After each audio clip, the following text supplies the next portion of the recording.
Hey, it's Don. Today we're going to talk about shipping issues that are going on with eBay right now.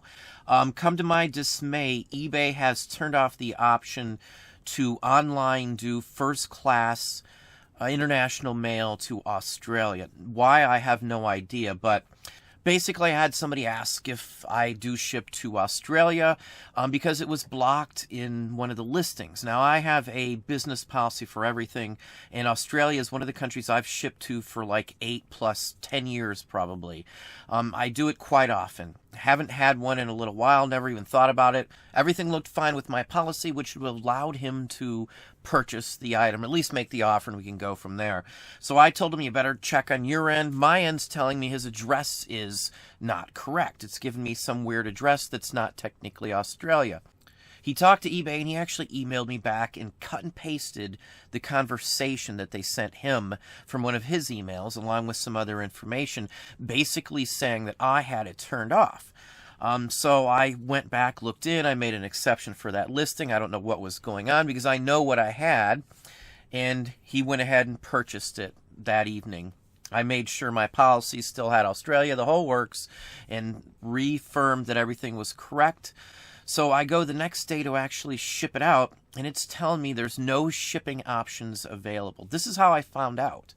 Now, I would never have a problem if eBay gave you notice telling you today, as of now going forward, you can't ship from eBay first class international to this country, this country, this country, whatever the case may be, and everything would be fine. It kind of shows a lack of respect for the sellers not to tell us when they block something else. Now, I keep up, and I have an account with the post office as well. There are no restrictions labeled on the post office, nor were they on the last update or the one before that or the one that's out now that says Australia isn't accepting mail. Basically, you have to go somewhere else to do this.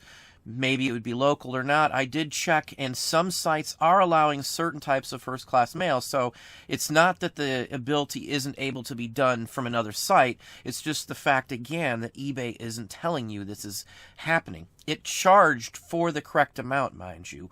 It allowed him to purchase it with my policy, set at first class, but again, they collected for it, and then I can't ship for it. Now, this isn't the first time that they've done something like this without telling anybody anything.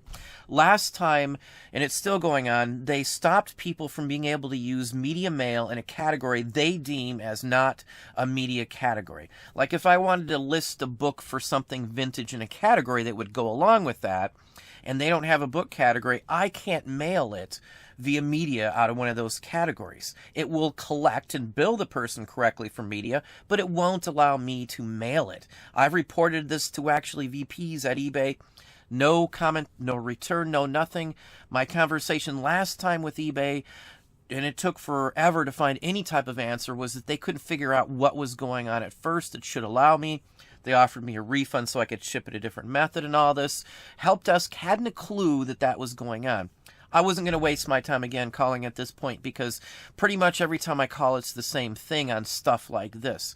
It's not help desk's fault that eBay changes or does stuff and doesn't announce it. Again, I wouldn't have a problem with what they're doing if they'd at least tell us that they're doing this so that I don't get into issues later on wondering why I can't ship something, figuring out what's wrong, them changing policies.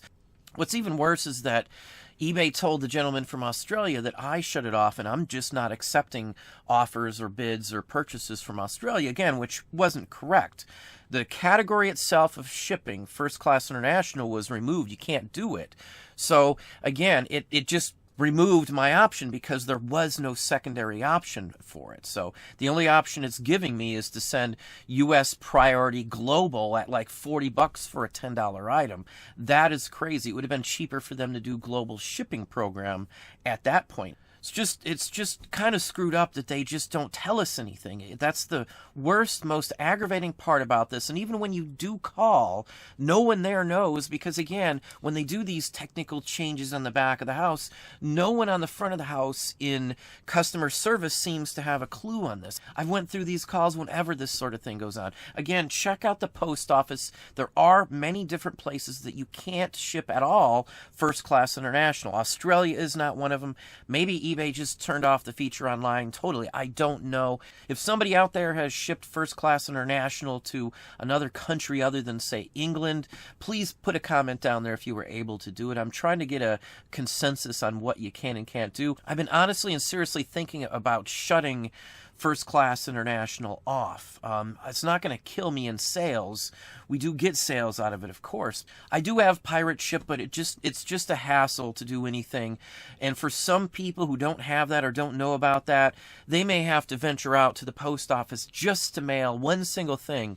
I probably wouldn't have done anything with that listing and just not worried about it if I would have known it was going to be a hassle for me. Now, on another note here, eBay is sending out emails for a repricer app that's going to be something tied in with eBay, which is pretty much the same thing most people do with mass quantity of stuff on Amazon. If you're on Amazon, a repricer is something that can be very useful. It saves you a ton of time, and it kind of matches what your competitors are doing.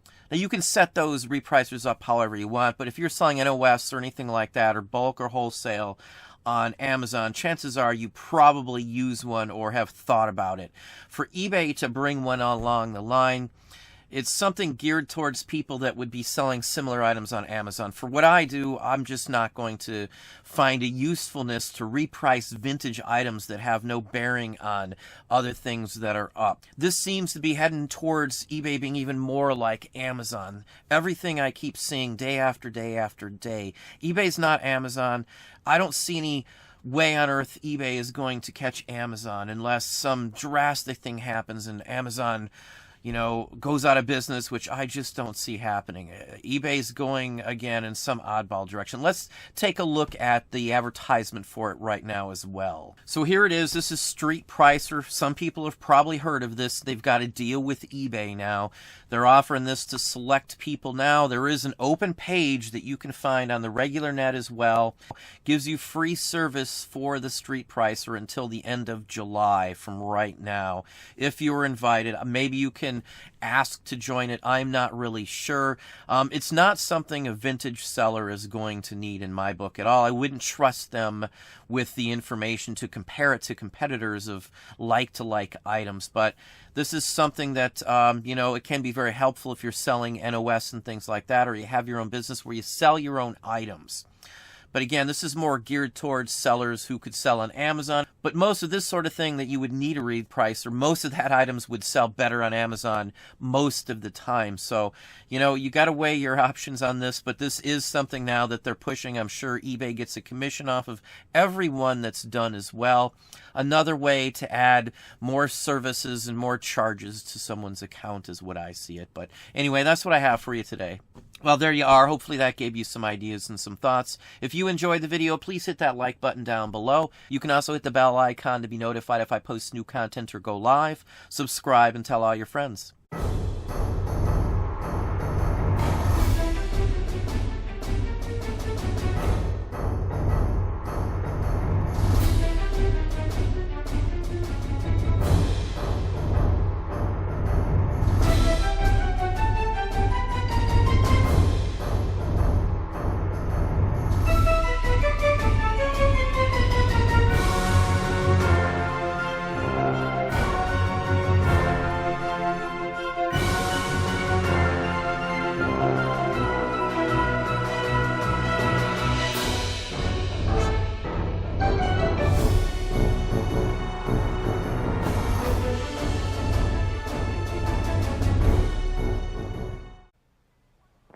It's the Action Kids.